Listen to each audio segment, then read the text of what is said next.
Student आज हम लोग को पढ़ना metal and non metal. Metal and non metal क्या है और ये नया चैप्टर है। मेटल क्या है, नॉन मेटल क्या है, इसकी फिजिकल प्रॉपर्टी क्या है, केमिकल प्रॉपर्टी क्या है, ये सारा जानना। सबसे पहले हम लोग जाने मेटल होता क्या है, ठीक है, उसकी क्या क्या फिजिकल प्रॉपर्टी है। उसके बाद नेक्स्ट वीडियो में हम लोग जानेंगे नॉन मेटल क्या है और क्या क्या उसकी फिजिकल प्रॉपर्टी है, फिर क्या क्या केमिकल प्रॉपर्टी है, सारा जानेंगे। तो सबसे पहले हम लोग जाने मेटल क्या है। तो मेटल क्या है, कोई भी एलिमेंट है, कोई भी एलिमेंट जिसके आउटर ऑर्बिट में 1, 2, 3 इलेक्ट्रॉन है उसको हम लोग मेटल कहेंगे। जिसके आउटर ऑर्बिट में 1, 2 या 3 इलेक्ट्रॉन है उसको हम लोग मेटल कहेंगे।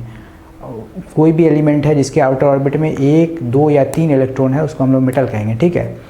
और इसमें भी एक एक्सेप्शन आता है, ठीक है, इसमें भी एक एक्सेप्शन है कि जिसके आउटर ऑर्बिट में 1 या 2 या 3 इलेक्ट्रॉन है उसको हम लोग मेटल कह रहे हैं। लेकिन इसमें भी एक एक्सेप्शन है, एक्सेप्शन है हाइड्रोजन। हाइड्रोजन जो है जिसके आउटर ऑर्बिट में 1 इलेक्ट्रॉन है, ठीक है, एक्सेप्ट हाइड्रोजन हम यहाँ लिख देते हैं, एक्सेप्ट हाइड्रोजन, ठीक।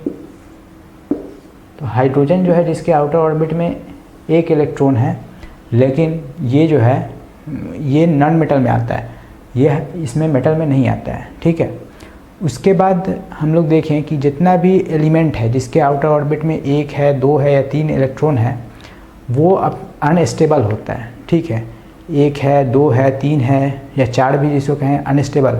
अनस्टेबल का मतलब हुआ कि वो स्टेबिलिटी गेन करना चाहता है, और स्टेबिलिटी गेन करने के लिए एक रूल है, ऑक्टेट रूल है, जो अभी नहीं पढ़ा होगा। ऑक्टेट रूल ये कहता है कि कोई भी एलिमेंट है जिसके आउटर ऑर्बिट में 8 इलेक्ट्रॉन है, कोई भी एलिमेंट है जिसके आउटर ऑर्बिट में 8 इलेक्ट्रॉन है वो स्टेबल होगा, ठीक है। जिसके आउटर ऑर्बिट में किसी का भी हम लोग कन्फिग्रेशन लिख लें, जैसे सोडियम का हम लोग कन्फिग्रेशन लिखें तो 281 है, तो इसके आउटर ऑर्बिट में 1 इलेक्ट्रॉन हुआ, लेकिन ये चाहेगा, इसको हम सीधा लिख देते हैं, देखिए सोडियम का अगर हम लोग लिख दें इसका होता है 281, ठीक है। अब इसके आउटर ऑर्बिट में 1 इलेक्ट्रॉन है, ये चाहेगा कि अपना 1 इलेक्ट्रॉन किसी को दे के आउटर ऑर्बिट में 8 इलेक्ट्रॉन पूरा करना। यही ऑक्टेट का रूल है कि जिसके आउटर ऑर्बिट में 8 इलेक्ट्रॉन है वो स्टेबल है, और जिसके आउटर ऑर्बिट में 8 इलेक्ट्रॉन से कम है वो अनस्टेबल है, ठीक है।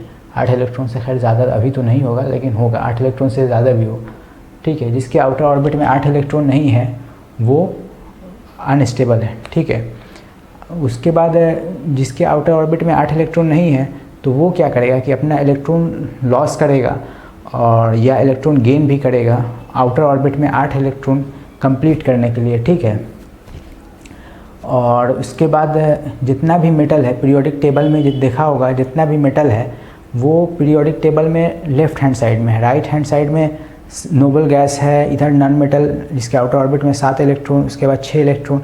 लेफ़्ट हैंड साइड में जितना है वो देख लीजिए, जिसके आउटर ऑर्बिट में 1 इलेक्ट्रॉन, उसके बाद जिसके आउटर ऑर्बिट में 2 इलेक्ट्रॉन, जिसके आउटर ऑर्बिट में 3 इलेक्ट्रॉन, उसके बाद फिर डी ऑर्बिटल आता है नीचे में।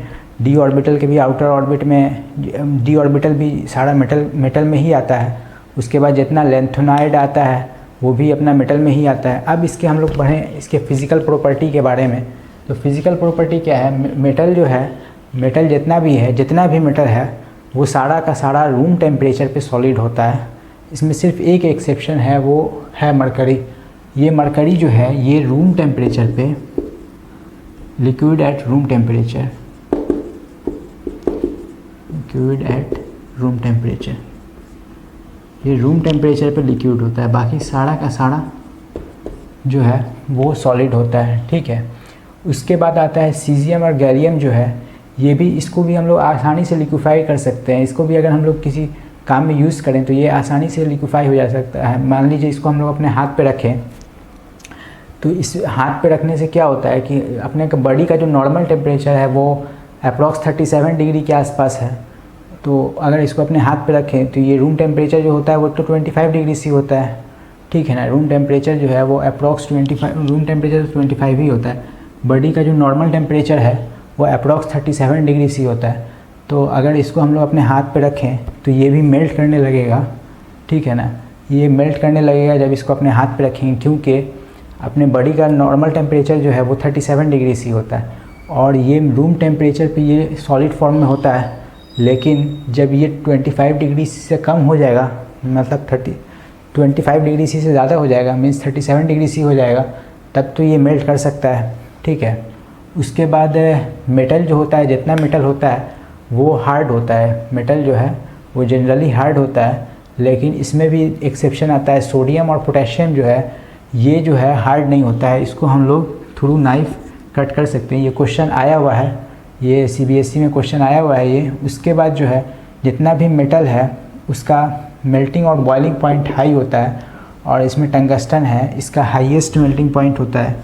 टंगस्टन जो है सबसे हाईएस्ट होता है, इसी का हाईएस्ट होता है। सबसे हाईएस्ट जो है इसका 3414 डिग्री सी है इसका टेम्परेचर, जिस पे ये मेल्ट करेगा। उसके बाद है मेटल जो है जिसकी मेटल उसको बोलते हैं जिसकी डेंसिटी जो है बहुत ज़्यादा होती है। मेटल की डेंसिटी ज़्यादा होती है comparison to non metal.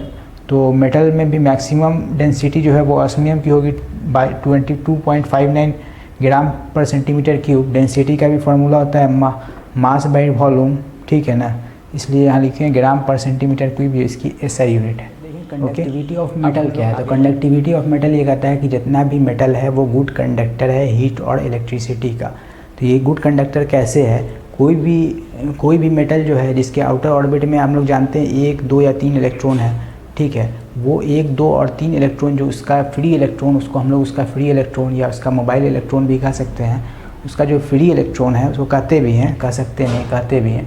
Free electron जो है वो मान लीजिए कोई भी मेटल है, उसके आउटर ऑर्बिट में 1, 2 या 3 इलेक्ट्रॉन है, और वहाँ पे मेटल का मान लीजिए कोई वायर है, एल्युमिनियम वायर है, कॉपर वायर है, ठीक है, उसके आउटर ऑर्बिट में 1 या 2 या 3 इलेक्ट्रॉन जो है वो फ्री है, और वो मूव तभी कर सकता है जब पोटेंशियल का डिफरेंस हो और हम लोग के पास एक कोई सोर्स ऑफ EMF हो। सोर्स ऑफ EMF को अगर हम समझाने के लिए कहें तो हम कहें कोई बैटरी हो, सोर्स ऑफ EMF हो, ठीक है। अगर सोर्स ऑफ EMF हो और पोटेंशियल का डिफरेंस हो तो वहाँ पे इलेक्ट्रिसिटी को भी कंडक्ट करेगा कोई भी मेटल, और हीट को भी कंडक्ट करेगा। मान लीजिए कि कोई भी मेटल का रॉड है, उसको अगर हम लोग यहाँ गर्म करेंगे, इसका जो 1, 2, 3 इलेक्ट्रॉन जो इसका फ्री है ये दूसरे इलेक्ट्रॉन को डिस्टर्ब करेगा और इसका मूवमेंट हो सकेगा थ्रू आउट द रॉड। इस वजह से हम लोग कहते हैं इसको good conductor of heat and electricity है।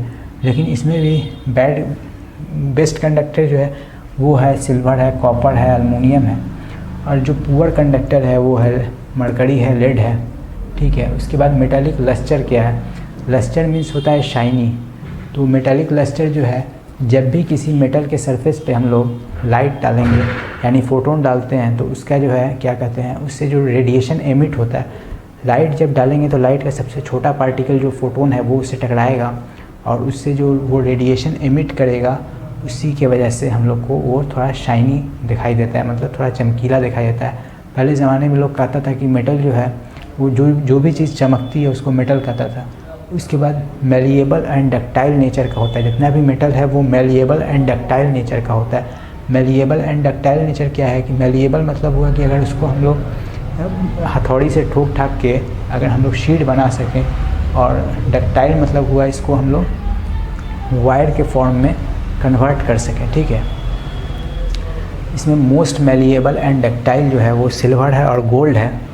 गोल्ड का हम लोग गोल्ड का जो है वो क्या है, गोल्ड को 1 ग्राम सोना जो है, 1 ग्राम गोल्ड जो है उससे हम लोग 2 किलोमीटर लंबा वायर बना सकते हैं। 1 ग्राम सोना जो हम लोग पहनते भी हो उससे 1 ग्राम गोल्ड से 2 किलोमीटर लंबा वायर बना सकते हैं। 2 किलोमीटर, समझ रहे हैं ना। ये सारी जो है ये फिज़िकल प्रॉपर्टी है मेटल की, ये हमने केमिकल प्रॉपर्टी नहीं बताई है अभी इसकी, अभी नॉन मेटल के बारे में नहीं बताया है। नेक्स्ट क्लास में हम लोग देखेंगे फिज़िकल प्रॉपर्टी, केमिकल प्रॉपर्टी और नॉन मेटल देखेंगे, नॉन मेटल क्या है, उसके बाद उसकी फ़िज़िकल प्रॉपर्टी क्या है, फिर हम लोग देखेंगे कि क्या कहते हैं उसकी